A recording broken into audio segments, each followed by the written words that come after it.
মূসা কালিমুল্লাহ আল্লাহ রাব্বুল আলামিনের সাথে কথা বলার জন্য একটা পাহাড়ে গিয়েছিলেন। পাহাড়ের নাম কি? তুর পাহাড়। মূসা কালিমুল্লাহ কোন পাহাড়ে গিয়েছিলেন? তুর পাহাড়। মূসা কালিমুল্লাহ আল্লাহর সাথে কথা বলতেন। আল্লাহ রাব্বুল আলামিন একটা নূরের তাজাল্লির মাধ্যমে এই মূসা কালিমুল্লাহর সাথে কথা বলতেন। আল্লাহর কাছে মূসা কালিমুল্লাহ জিজ্ঞাসা করে, আল্লাহ, সবচাইতে দামি মানুষগুলা কারা হবে?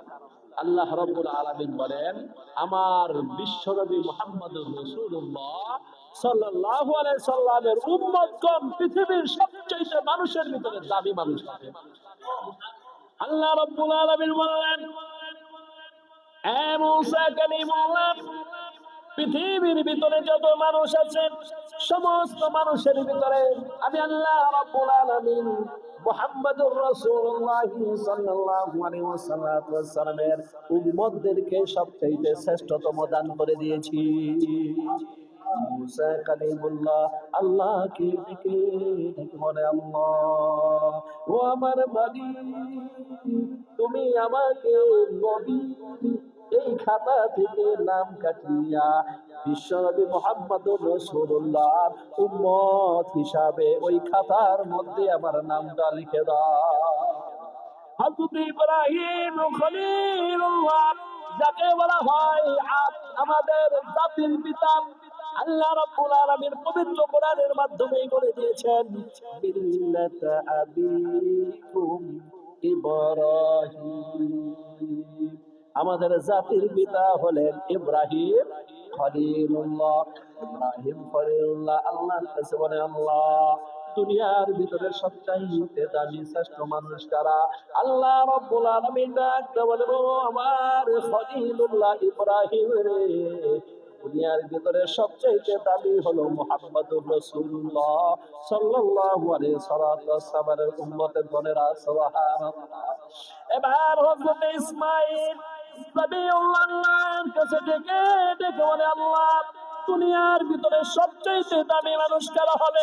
আল্লাহ রাব্বুল আলামিন হযরত ইসমাঈল নবিউল্লাহকে ডাক দিয়ে বলেন, ইসমাঈল, দুনিয়ার ভিতরে সবচেয়ে দামি মানুষ হলো মুহাম্মদুর রাসূলুল্লাহর উম্মতগণেরা। এবার হযরতে ঈসা রূহুল্লাহ ডেকে ডেকে বলে, আল্লাহ গো, দুনিয়ার ভিতরে সবচেয়ে দামি মানুষ কারা?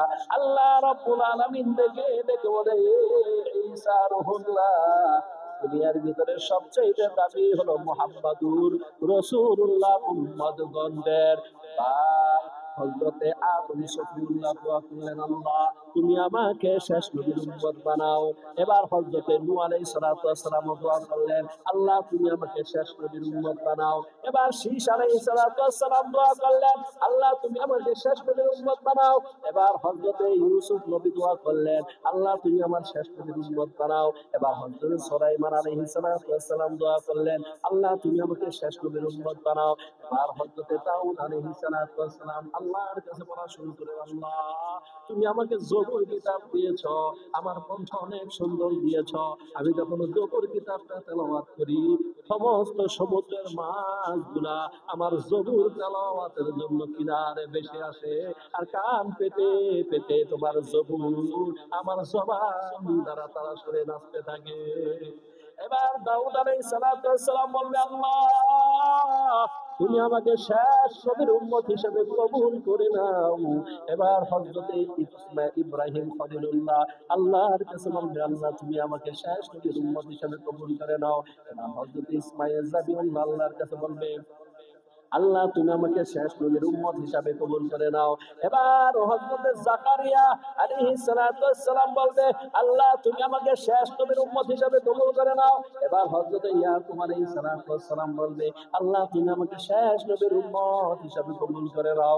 2,23,998টা নবী আল্লাহর কাছে দোয়া করেছে, আল্লাহ, তুমি আমাকে এই নবী না বানাইয়া শেষ নবীর উম্মত হিসাবে কবুল করে নাও। সুবহানাল্লাহ।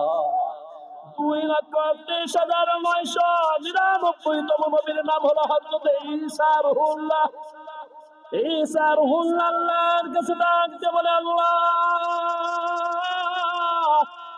আমি শুনেছি এমন একটা জাতি আসবে, মুহাম্মাদুর রাসূলুল্লাহ সিনার উম্মতগণ হবে, সকলের শেষে আসবে, সকলের আগে তোমার জান্নাতের ভিতরে প্রবেশ করবে।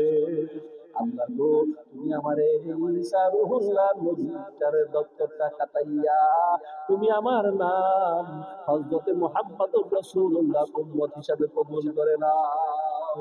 আল্লাহ রাব্বুল আলামিন হযরতে ঈসা রুহুল্লাহ তোমাকে কবুল করলেন, আর সাথে সাথে আল্লাহ হযরত ঈসা রুহুল্লাহকে জীবিত অবস্থায় আল্লাহ আসমানে, চতুর্থ আসমানের ভিতরে নিয়ে গেলেন। সুবহানাল্লাহ। হিসাব করতে আমরা কোন নবীর উম্মত, আমাদের দাম কত বড়, আল্লাহ আমাদের কত বড় মর্যাদা দিয়েছেন। জোরে জোরে বলেন সুবহানাল্লাহ।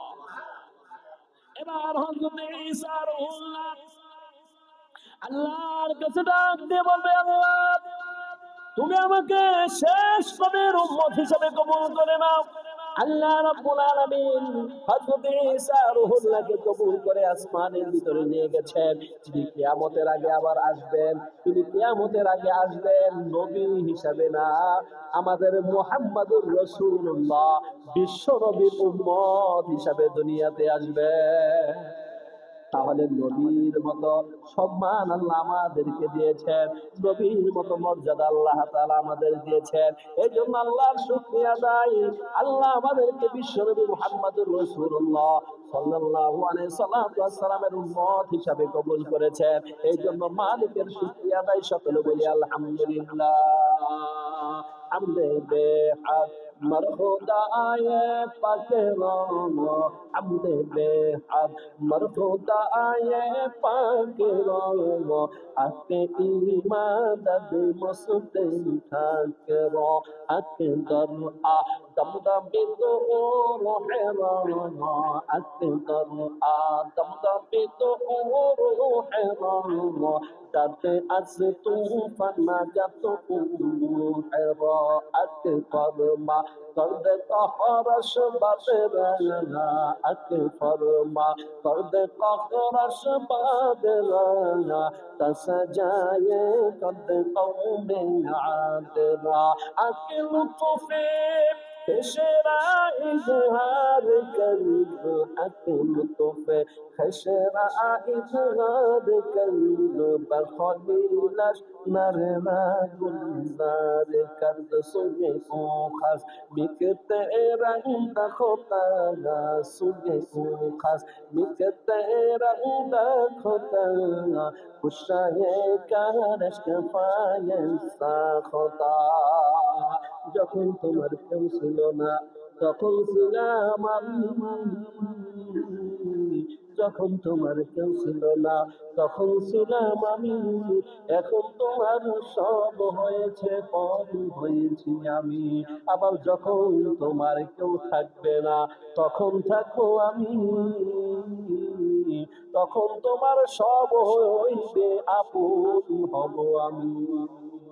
আল্লাহ রাব্বুল আলামিন ডেকে ডেকে বলেন, দুনিয়ার ভিতরে তুমি চিন্তা করতেছো সব তোমার, গাড়ি তোমার, বাড়ি তোমার, টাকা তোমার, পয়সা তোমার, ক্ষমতা তোমার, ইজ্জত তোমার, সম্মান তোমার। আমি আল্লাহ যদি তোমার এই সম্মান না দেই, আমি আল্লাহ যদি তোমাকে টাকা না দেই, আমি আল্লাহ যদি তোমাকে এই সমস্ত জিনিস আসবাবপত্র না দেই, দুনিয়ার কোনো মানুষ তোমাকে দিতে পারবে না, একমাত্র দেওয়ার মালিককে। হযরত হারুন রশিদ বিশাল বড় একটা বংশের বাদশা ছিলেন। ওই বাদশা এত বড় রাজত্বের বাদশা ছিলেন, তিনার সম্পর্কে বলা হয় তিনি এই বাংলাদেশের মতো 600 বাংলাদেশের সমান একটা দেশের রাজা।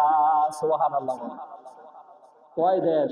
600 বাংলাদেশের সমান একটা দেশের রাজা বাদশা হারুন রশিদ। একদিন কবরের পাশ দিয়ে যাইতেছিলেন, হঠাৎ ভাবে ওই কবরের সামনে একটা পাগল দাঁড়াইয়া আছে। ওই পাগলের নাম হলো বাহলুল পাগল। কি পাগল বলছি? বাহলুল পাগল। বাহলুল পাগল বাদশাহ হারুন রশিদ দেখে বাহলুল পাগল কবরের সামনে দাঁড়ানো। বাহলুল পাগল ডাক দিয়ে বাদশাকে বলে, এ পাগল সামনে আসো। বাহলুল পাগলের কথা শুনে বাদশাহ হারুন রশিদ